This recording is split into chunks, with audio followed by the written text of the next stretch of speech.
Hello friend, मैं हूं ताबिश खान। आप देख रहे हैं मेरा channel skill India with Tabish. आज मैं आपके लिए लेके आया हूं ऐसे टॉपिक पर वीडियो जिसमें हम बात करेंगे यहाँ पर चार्टेड अकाउंटेंट बनने के लिए क्या स्किल्स, एजुकेशन, क्वालिफिकेशन की जरूरत होती है। साथ ही साथ यहाँ पे हम बात करेंगे कि चार्टेड अकाउंटेंट की कितनी सैलरी होती है। इन सब के बारे में बात करेंगे इस वीडियो के अंदर पूरा डिटेल में। तो फ्रेंड, आगे बढ़ने से पहले आप सभी से एक रिक्वेस्ट करना चाहूंगा, अगर आप हमारे चैनल पर न्यू है और अभी तक आपने हमारे चैनल को सब्सक्राइब नहीं किया है तो प्लीज सब्सक्राइब कर लीजिए, साथ में बेल आइकन को जरूर दबाइएगा ताकि इसी तरीके के जितने हम नए नए वीडियो लेके आ रहे हैं उन सबके नोटिफिकेशन आप तक पहले से पहले पहुंच सके। साथ ही साथ फ्रेंड, एक रिक्वेस्ट और करना चाहूंगा, इस वीडियो को पूरा देखिएगा, बीच में स्किप मत कीजिएगा क्योंकि आगे चल के ये बहुत ज्यादा इंफॉर्मेटिव होने वाला है। चलिए फ्रेंड, देर ना करते हुए अपने वीडियो को हम स्टार्ट करते हैं। तो फ्रेंड, सबसे पहले हम बात करते हैं यहाँ पर कि जब भी जो है आप जॉब पर जाते हैं या फिर इंटरव्यू देने के लिए जाते हैं तो सबसे ज्यादा जरूरी होता है यहाँ पर कि आपके पास ये चीजें होनी चाहिए। सबसे ज्यादा जरूरी है कि ये स्किल्स होनी चाहिए, ये एजुकेशन क्वालिफिकेशन होनी चाहिए।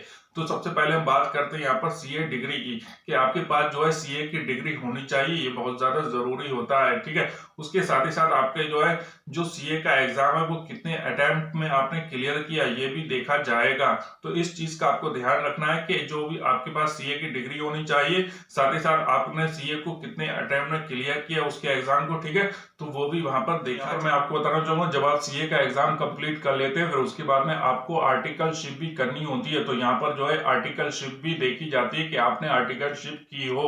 ठीक है, इस बात का भी आपको ध्यान रखना है। साथ ही साथ मैं आपको यहाँ पे बताना चाहूंगा कि आपके पास एक्सपीरियंस भी होना चाहिए, ये भी बहुत ज्यादा जरूरी होता है। बहुत सारी कंपनीज है जो एक्सपीरियंस कैंडिडेट को हायर करती है, तो यहाँ पर आपके पास एक्सपीरियंस भी होना बहुत ज्यादा जरूरी होता है। अगर आपके पास एक्सपीरियंस नहीं है, आप फ्रेशर है, तब भी आप अप्लाई कर सकते हैं, क्योंकि यहाँ पर मैं आपको बताना चाहूंगा बहुत सारी कंपनीज है जो एक्सपीरियंस कैंडिडेट को भी हायर करती है और फ्रेशर कैंडिडेट को भी हायर करती है। तो यहाँ पर जो है मैं आपको बताना चाहूंगा, जब आपके पास जॉब की इंफॉर्मेशन आती है, ठीक है, जैसी जॉब का एड्स आता है, ठीक है, जॉब रिक्वायरमेंट का एड आता है, तो उसमें क्लियर दिया होता है कि वहां पर फ्रेशर कैंडिडेट चाहिए या फिर एक्सपीरियंस कैंडिडेट चाहिए।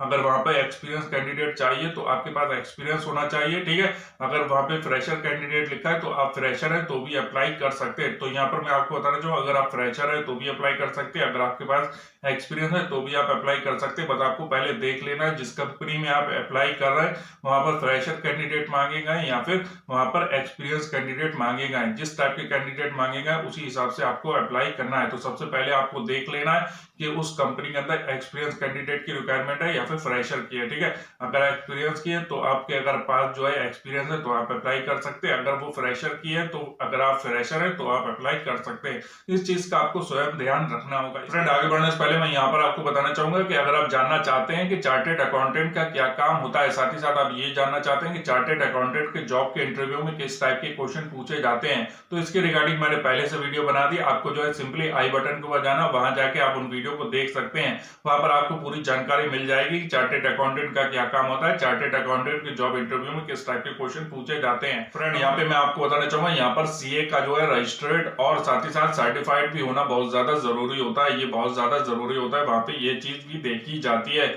साथ ही साथ मैं यहाँ पे आपको बताना चाहूंगा कि उसके पास जो है सीपीए का सर्टिफिकेट भी होना चाहिए। कंपनी की जो फाइनेंशियल पॉलिसीज बनती हैं उसकी भी नॉलेज होना चाहिए, ये भी बहुत ज्यादा जरूरी होता है। यहाँ पे मैं आपको बताना चाहूंगा जो भी न्यू लॉ है, ठीक है, उसकी भी जानकारी होना चाहिए, उससे जो है अपडेट रहना चाहिए। जो भी नए नए लॉ आ रहे हैं, ठीक है, उसकी पूरी जानकारी यहाँ पर होना बहुत ज्यादा जरूरी होता है, क्योंकि जो काम इनका होता है, ठीक है, ये टैक्सेस से रिलेटेड वर्क करते हैं, अकाउंट से रिलेटेड वर्क करते हैं, ऑडिट करते हैं। तो यहाँ पर जो है इनके लॉ से जो है अपडेट रहना बहुत ज्यादा जरूरी होता है। जो भी नए नए लॉ आ रहे हैं, ठीक है, उनकी जानकारी इनको होना चाहिए। फ्रेंड, अब हम यहाँ पे बात करते हैं फाइनेंशियल एडवाइजरी। तो मैं यहाँ पर आपको बताना चाहूंगा, इनको फाइनेंशियल जो एडवाइजरी होती है उसकी भी नॉलेज होनी चाहिए, क्योंकि इनका काम भी फाइनेंशियल एडवाइजरी का भी होता है। तो यहाँ पे इनको इस बात का ध्यान रखना है कि इनको जो है फाइनेंशियल एडवाइजरी में क्या क्या काम करना होता है, ठीक है, क्या क्या एडवाइजरी करनी होती है, तो उसके रिगार्डिंग में इनको नॉलेज होना चाहिए। ये भी बहुत ज्यादा जरूरी होता है, क्योंकि यहाँ पर इनको जो है जब जिस चार्टेड अकाउंटेंट बनते हैं तो वहां पर इनको फाइनेंशियल एडवाइजरी का भी काम करना होता है। फ्रेंड, यहाँ पे मैं आपको बताना चाहूंगा जो भी टैक्स रेगुलेशन है, ठीक है, उसकी भी जानकारी इनको होना चाहिए। साथ ही साथ जो भी न्यू टैक्स रेगुलेशन आ रहा है, ठीक है, उसकी भी नॉलेज यहाँ पर इनको होनी चाहिए।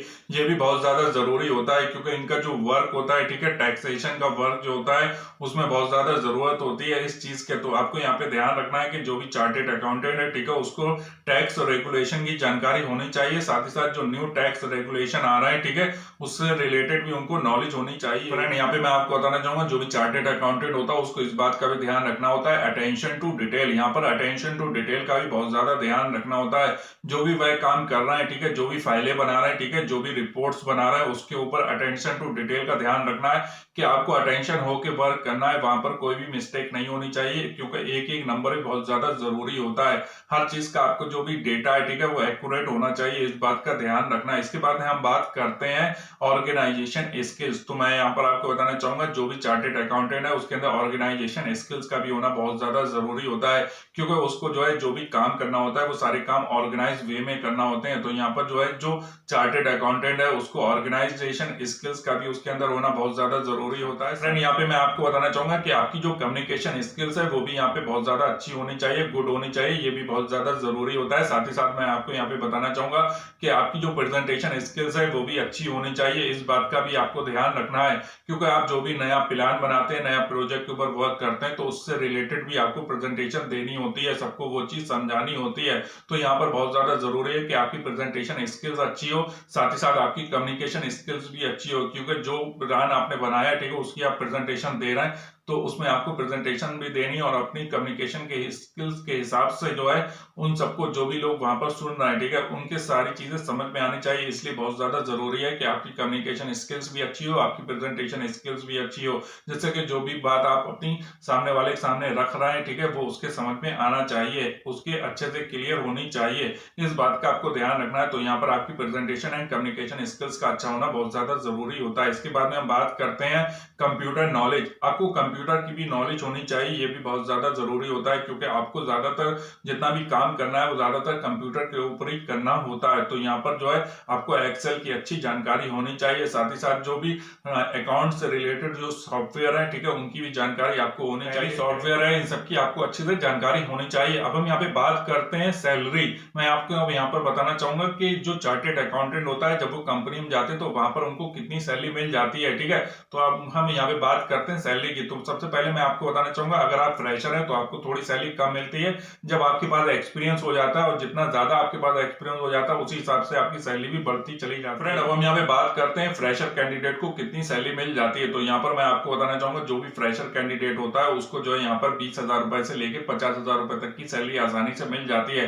साथ ही साथ यहाँ पे अगर हम बात करें एक्सपीरियंस कैंडिडेट की तो मैं यहाँ पर आपको बताना चाहूंगा जो भी एक्सपीरियंस कैंडिडेट होते हैं उनको सैलरी जो है 30,000 रुपए से लेकर 1 लाख रुपए तक की सैलरी आसानी से मिल जाती है। यहाँ पर मैं आपको बताना चाहूंगा जो भी सैलरी मैंने आपको यहाँ पर बताई है वो एक अनुमानित सैलरी है, ठीक है। यहाँ पर जो भी सैलरी है, ठीक है, जब आप किसी भी कंपनी में जाते हैं इंटरव्यू देने के लिए तो वहां पर आपको सैलरी कम या ज्यादा भी मिल सकती है, ठीक है। वो डिपेंड करता है कंपनी पर कि कंपनी का बजट कितना है, कितना वो कंपनी जो न्यू एम्प्लॉइज को हायर कर रही है उनको कितनी सैलरी वो दे रही है, कितनी सैलरी का पैकेज वो देने वाली है, ठीक है।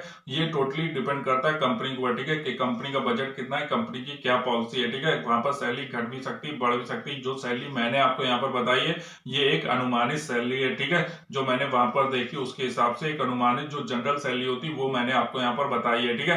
तो मैं आपको यहाँ पे बताना चाहूंगा जैसे जैसे आपके पास एक्सपीरियंस बढ़ता जाता है आपकी सैलरी भी बढ़ती जाती है, ठीक है। जो भी मैंने यहाँ पर सैलरी बताई वो एक अनुमानित सैलरी, इस बात का आपको ध्यान रखना है। यहाँ पर टर्म्स एंड कंडीशन अप्लाई होती है। उम्मीद करता हूँ कि जो जानकारी मैंने आपको इस वीडियो के अंदर दी वो आपके लिए हेल्पफुल रही होगी। अगर आपको हमारा चैनल अच्छा लग रहा है, इसी तरीके का और वीडियो देखना चाहते हैं, सिंपली हमारे चैनल को अभी सब्सक्राइब कर लीजिए, साथ में बेल आइकन को जरूर दबाएगा ताकि इसी तरीके के जितने हम नए नए वीडियो लेके आ रहा हूँ सबके नोटिफिकेशन आप तक पहले से पहले पहुंच सकें। साथ ही साथ फ्रेंड एक रिक्वेस्ट और करना चाहूंगा कि अगर आपने अभी तक हमारे वीडियो को लाइक नहीं किया तो प्लीज लाइक जरूर कर लीजिएगा, साथ में अपने फ्रेंड के साथ में शेयर जरूर कीजिएगा और कमेंट करके हमें जरूर बताइएगा आपको हमारा वीडियो कैसा लगा।